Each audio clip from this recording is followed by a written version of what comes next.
خد يا اسلام. النهارده السلام عليكم ورحمه الله وبركاته. النهارده مع طلاب مدرسه ميت الرخا رقم 1 هنقدم عمل مسرحي هام في شخصيات في حب الوطن. طبعا شهر مارس كان يوم التاسع من مارس يوم الشهيد. هنتذكر شهدائنا واهم اعمالهم في مراحل هامه في تاريخ مصر. وطلاب مدرسه ميت رخا رقم 1. اول طالب هيقدم لنا شخصيه ضحت بحياتها فداء لمصر في يوم الشهيد شهر مارس 9 مارس اللي هو يوم الشهيد.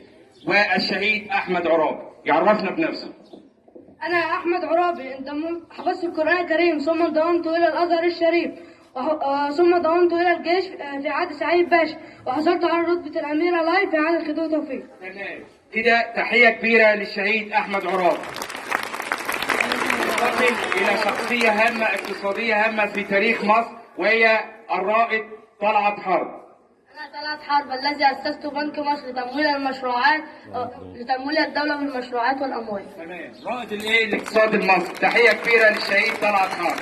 ننتقل إلى شخصية أخرى وهي أسباب الثورة العربية. اتفضل. أسباب الثورة العربية هي زيادة التدخل الأجنبي في شؤون مصر والامتيازات الأجنبية. تمام كده عشان أعمل الثورة. تمام. ننتقل إلى شخصية دينية هامة جدا وهو الإمام محمد عبده.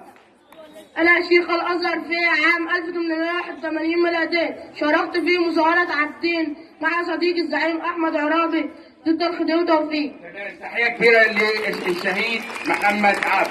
ننتقل إلى نمط آخر وهو مساوئ الاحتلال الإنجليزي. عشان كده الشهداء ضحوا عشان يخرجوا الاحتلال الإنجليزي. هنعرف إيه هي أهم مساوئ الاحتلال الإنجليزي. تفضيل الجنود الأتراك على الجنود المصريين، عدم المساواة بين الجنود الأتراك والجنود المصريين، الفقر والجوع والمرض. تمام من المساوئ ديت ننتقل إلى مرحلة في حب الوطن الحركة الوطنية في مصر.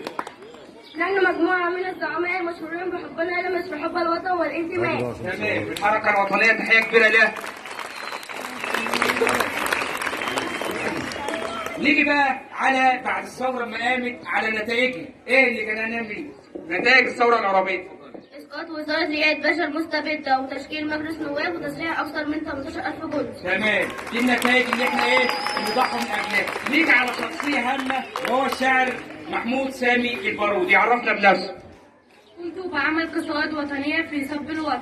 في حب الوطن. نيجي بقى تمام تحية كبيرة للشاعر محمود سامي البارودي. نيجي بقى على حادثة أثرت في حياتنا كلها، حادثة بن شوية.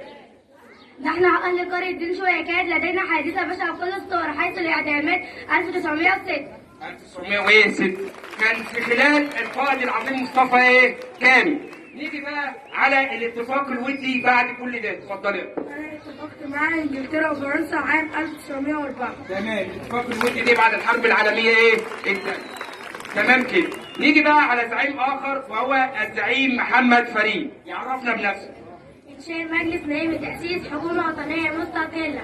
إنشاء رفض مد امتياز شركة قناة السويس عام 1910. إنشاء مدارس لتعليم العمال والفقراء مجانا.